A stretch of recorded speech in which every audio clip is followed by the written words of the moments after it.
The first step is deciding your budget. This does not mean how much cash you have.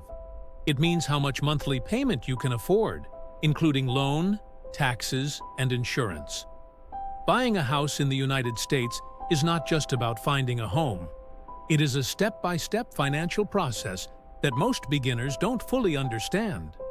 In this video, I will explain how buying a house in the USA really works, in very simple words.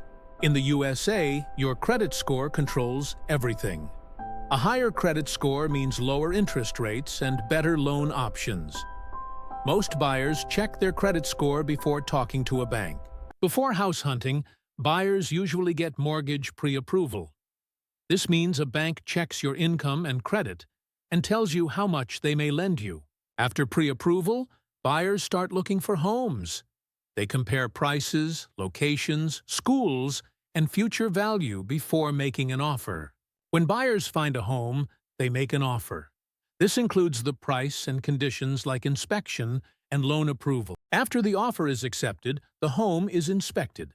Then comes closing, where legal papers are signed and ownership changes. Once the deal is complete, buyers make monthly payments.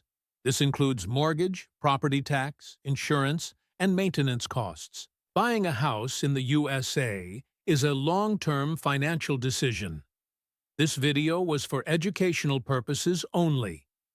If it helped you understand the process, like and subscribe for more USA property guides.